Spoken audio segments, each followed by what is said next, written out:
जय श्री कृष्णा जी। राधे राधे। आप सबको मेरा ढेर सारा राम राम और प्यार भरा नमस्कार।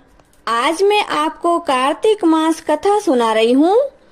इस कार्तिक मास कथा में कुल 35 अध्याय है, जो मैं आपको एक एक करके प्रत्येक वीडियो के माध्यम से सुनाऊंगी।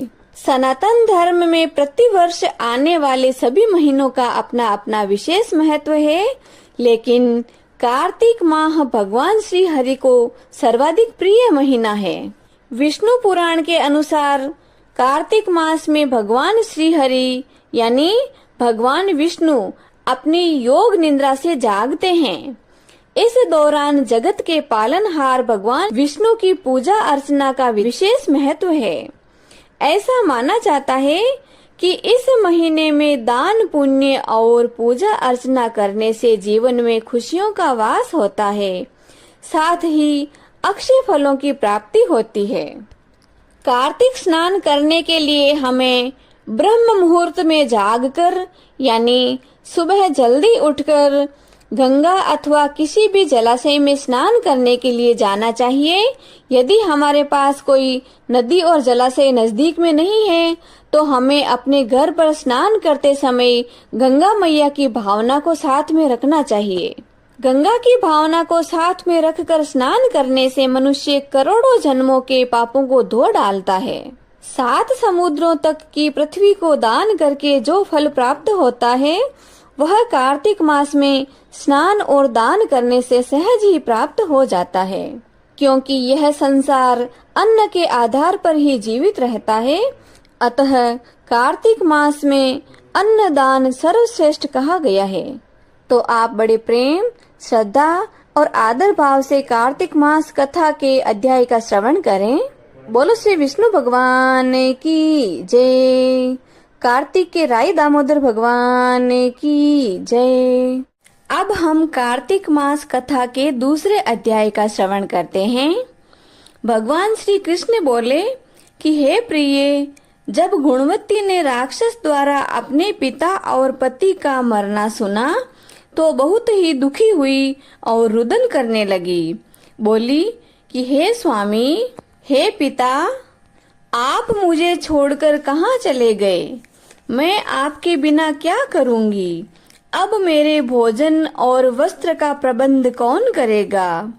अब मैं किसकी शरण लूं? विधाता का मेरे ऊपर बहुत बड़ा कोप हुआ है। अब मैं कैसे जीऊंगी? भगवान श्री कृष्ण बोले कि कुकरी के समान विलाप करती हुई यानी कुतिया के समान रुदन कर रही थी वो, और हवा से हिलते हुए बेल के पत्ते की तरह कांपती हुई पृथ्वी पर गिर पड़ी। थोड़ी देर में सावधान होने पर फिर विलाप करने लगी और शोक समुद्र में डूब गई। उस गुणवती ने घर की सब वस्तुएं बेचकर यथाविधि से अपने पति की पारलौकिक क्रिया की और उसी नगरी में भगवान विष्णु की भक्ति में तत्पर होकर इंद्रियों को वश में करके शांति से रहने लगी तथा मरण तक एकादशी और कार्तिक मास के व्रत आदि करती रही। हे प्रिय, ये दोनों ही व्रत मुझे अत्यंत ही प्रिय है, जिसके करने से भोग और मोक्ष की प्राप्ति होती है, पुत्र और संपत्ति मिलती है।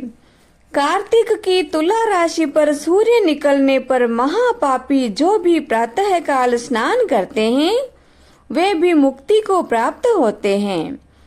जो मनुष्य स्नान, जागरण, दीपदान और तुलसी का पालन करते हैं वे भगवान विष्णु के रूप हैं। विष्णु भगवान के मंदिर में झाड़ना, सतिया काढ़ना तथा भगवान विष्णु की पूजा आदि का कार्य जो मनुष्य करते हैं वे जीवन मुक्त होते हैं। इस प्रकार वह गुणवती प्रत्येक वर्ष कार्तिक मास के व्रत और भगवान विष्णु का नित्य ही पूजन करती रही। एक समय वृद्धावस्था के कारण दुर्बल होने से रोग और ज्वर से पीड़ित होने पर भी गंगा स्नान को गई। जो ही पानी में उतरी जाड़े के मारे कांपने लगी। उसी समय गुणवती ने आकाश से आता हुआ विमान देखा, जिसमें शंख, चक्र, गदा, पद्म आदि आयुधों को लिए हुए भगवान विष्णु के रूप धारण करने वाले पार्षद गरुड़ की ध्वजा वाले अप्सराओं से युक्त ऐसे विमान में बिठाकर उसे वैकुंठ को ले गए। प्रदीप्त अग्नि के समान कीर्ति वाली गुणवती विमान में बैठी हुई कार्तिक व्रत के प्रभाव से मेरे पास आ गई। जब ब्रह्मा आदि देवताओं की प्रार्थना से मैं पृथ्वी पर आया, तब वे गण भी मेरे साथ आए। हे भामिनी, यह सब यादव मेरे गण हैं और तुम्हारे पिता देव शर्मा भी इस जन्म में सत्राजित हुए और तुम्हारे पति चंद्र शर्मा इस जन्म में अक्रूर हैं। और हे देवी, तुम वही गुणवती हो जो कार्तिक के स्नान के प्रभाव से मेरे लिए अत्यंत प्रिय हो।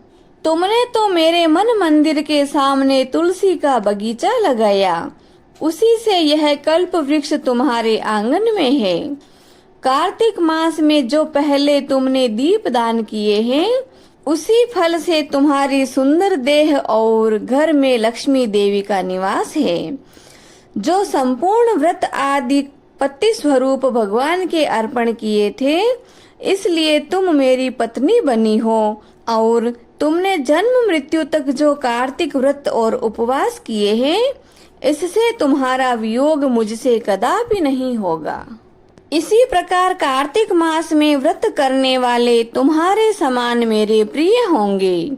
सूत जी महाराज बोले कि सत्यभामा जी अपने पूर्व जन्म का सब हाल जानकर बड़ी प्रसन्न हुई। इति श्री कार्तिक मास कथा दूसरा अध्याय संपूर्णम। बोलो श्री विष्णु भगवान की जय। श्री कार्तिक मास महात्म्य कथा की जय। अब हम जगत के पालनहार प्रभु की आरती करते हैं। हरि ओम।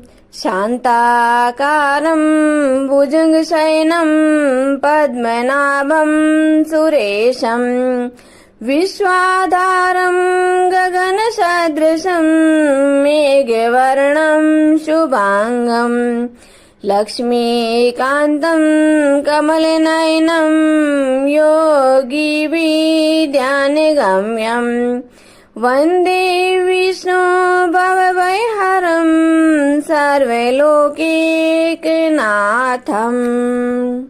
ओम जय जगदीश हरे स्वामी, जय जगदीश हरे। भक्त जनों के संकट, दास जनों के संकट क्षण में दूर करे। ओम जय जगदीश हरे। जो ध्यावे फल पावे, दुख बिन से मन का। ओ प्रभु दुख बिन से मन का। सुख संपत्ति घरे आवे, सुख संपत्ति घरे आवे। कष्ट मिटे तन का। ओम जय जगदीश हरे। मात पिता तुम मेरे शरण गहूँ किसे की। ओ स्वामी शरण गहूँ किसे की। तुम बिन और न दूजा, आप बिन और न दूजा। मैं आस करूं जिसे की। ओम जय जगदीश हरे। तुम पूर्ण परमात्मा, तुम अंतर्यामी। ओ प्रभु तुम अंतर्यामी। पार ब्रह्म परमेश्वर, पार ब्रह्म परमेश्वर। तुम सबके स्वामी, ओम जय जगदीश हरे। तुम करुणा के सागर, तुम पालन करता हो स्वामी, आप पालन करता। मैं मूर्ख खल कामी, मैं सेवक आप स्वामी, कृपा करो बरता। ओम जय जगदीश हरे। तुम हो एक अगोचर, सबके प्राणपति, ओ प्रभु सबके प्राणपति। किस विध मिलो दयामय, किस विध मिलो कृपामय, आपको मैं कुमति। ओम जय जगदीश हरे। दीन बंधु दुख हरता, ठाकुर तुम मेरे हो, प्रभु रक्षक आप मेरे। करुणा हाथ बढ़ाओ, श्रद्धा प्रेम बढ़ाओ, द्वार पड़ा तेरे। ओम जय जगदीश हरे। विषय विकार मिटाओ, पाप हरो देवा हो स्वामी, कष्ट हरो देवा। श्रद्धा भक्ति बढ़ाओ, करुणा प्रेम बढ़ाओ, संतन की सेवा। ओम जय जगदीश हरे। तन मन धन सब कुछ है तेरा हो स्वामी, सब कुछ है तेरा। तेरा तुझको अर्पण, आपका आपको अर्पण, क्या लागे मेरा। ओम जय जगदीश हरे। श्री जगदीश स्वामी जी की आरती, जो कोई नर नारी गावे, हो जारा पाप परा जावे। जारे घर लक्ष्मी जी आवे, हो जारे नवनिध होई जावे। हो जारा दुख दारिद्र जावे, हो जारे सुख संपत्ति आवे। होवे तो भक्ति मुक्ति पावे। कहत शिवानंद स्वामी, रटते भोलानंद स्वामी, मनवांचित फल पावे। ओम जय जगदीश हरे।